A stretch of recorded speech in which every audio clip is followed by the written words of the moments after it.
Hey everyone, and welcome to Developer Tea. My name is Jonathan Cottrell, and today I'm going to be talking a little bit about estimating. We are awful at estimating.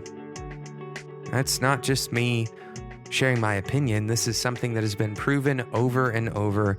You've probably experienced it, you've probably seen it, especially if you work in an environment where estimation is a constant process. Estimation is so hard to do. Why is estimation hard to do? Well, for a lot of fundamental reasons that have to do with our humanity. We aren't very good at estimation. And part of the reason we aren't good at estimation is because we never really found a need for estimation. We haven't lived long enough to see estimation become a kind of a part of our necessary skill set in order to survive. Of course, it's a necessary skill set in order to scope most of the projects based on the business model of most agencies in today's world. So we have to talk about estimation in a way that informs us and gives us a way of doing whatever it is that estimation is intended to do. So, how do we do something that we're fundamentally flawed at doing? First, we have to understand our fundamental flaws. The first flaw is that we know what we are capable of. Quite often, this is not the case, and very often it is in one direction or the other direction. We might be more capable of what we think we are on one day, and we may be far overconfident on another day. Another problem is that we estimate based on average output rather than based on a daily output. Because if you were to look at my output at your own output on a daily basis, you would find that output is not static. We do not have an absolute determining factor that explains what our average output is going to be. It is very much varied, and it can vary from week to week, or from day to day, or from season to season, or even year to year. Of course, it helps if we are constantly ensuring that we have a regular process, that we have a routine that we follow as often as possible, that we unify our efforts as much as possible so that this estimation process becomes a little bit easier. We know what our basic output abilities are on an average day. Now, that's simple to say, but it's also quite difficult to implement in practice. Actually, having a routine that allows you to estimate is one of the fundamental steps that is necessary in order to estimate properly. And it is a fundamental flaw. We don't understand what we are capable of because we haven't created a routine that allows us to measure what we are capable of. Perhaps just as important, though, is that even if we did know what we were capable of on an average basis, if we had a nailed down routine and we protected our hours, we knew exactly what we were planning on doing, and we had figured out over time what our average output was, we can't predict the future very well either. We can't predict the unpredictable things that may happen to us. This includes things in your personal life as well as in the professional world around you. For example, if you're a web developer, imagine how little you would get done if for every project you had to rewrite a web server. Of course, this is an exaggerated example, but imagine a new tool that comes out that enables you to do something on every project that previously you had to do manually. Of course, it's not always a positive thing. It is possible that in the future, more and more browsers will cause you to have to do more and more cross browser work. These relatively unpredictable events cause a major difficulty when we are estimating. Finally, the primary means of estimation that most people use, which is time, is very difficult for humans to see in a volumetric manner. In other words, it's difficult for us to look at a task and assign to it a certain amount of time. As it turns out, humans are pretty good at estimating things that are half a day or less worth of energy. But anything more than that, it becomes kind of cloudy. It's difficult to determine how long it's going to take to build, especially large features on a given software project. So, estimating those large features is a very difficult process by nature. and especially so if you are estimating with a measure of time. Of course, we can't defeat all of these problems, but there are some ways to get around these problems. I'm going to take a quick sponsor break and then we'll come back and talk about a few of those ways to get around these problems with estimation. Today's episode of Developer Tea is sponsored by DigitalOcean. DigitalOcean is simple cloud hosting built for developers. They're dedicated to offering the most intuitive and easy way to spin up a cloud server. And in just 55 seconds, you can deploy a solid-state drive cloud server. Plans start at only $5 per month for 512 megabytes of RAM, a 20 gigabyte solid-state drive, 1 CPU, and a full terabyte of transfer. In addition to offering simple and affordable SSD cloud hosting, DigitalOcean is dedicated to building out a strong community and supports open source software.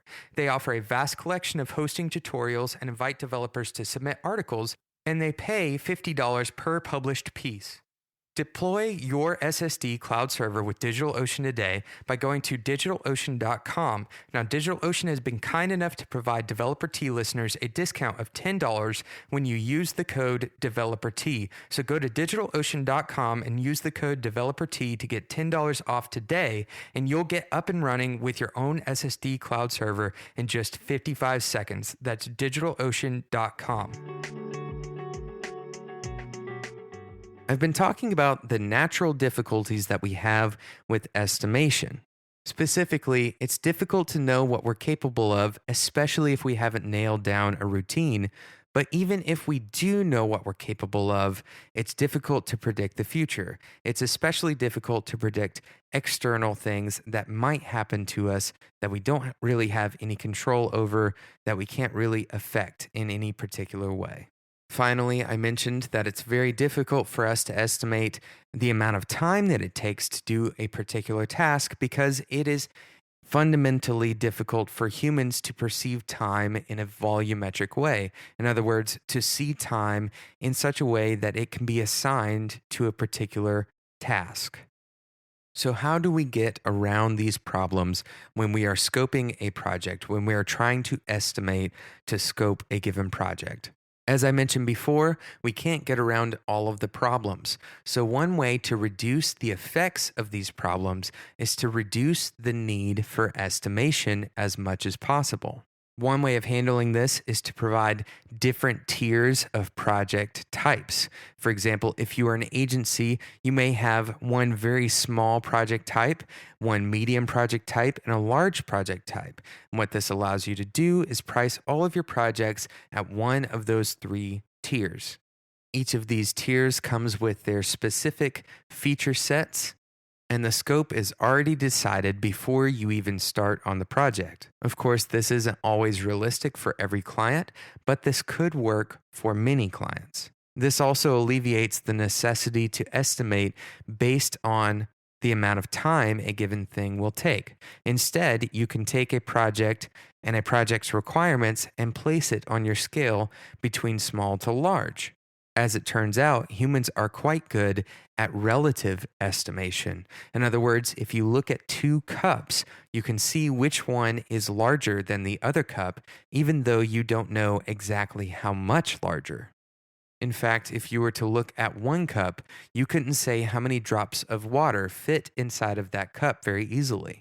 But you can relatively accurately look at a cup that is 2 times larger than another one and see that it is about 2 times larger than the other cup. So what do cups have to do with software development?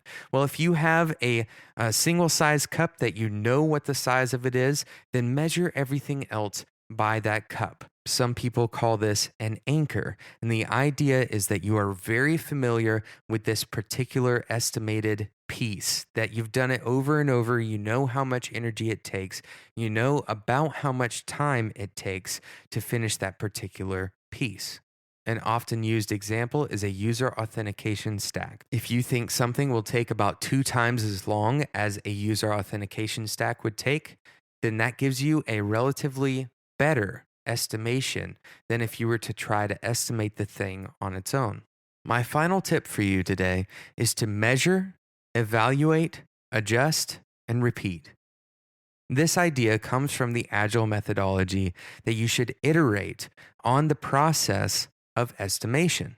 In every cycle, say every 2 weeks or so, you are given the opportunity to look at a set of tasks and estimate the amount of intentional energy it will take to accomplish those tasks. 2 weeks later, you'll be able to look at what you actually did versus what you estimated you could do.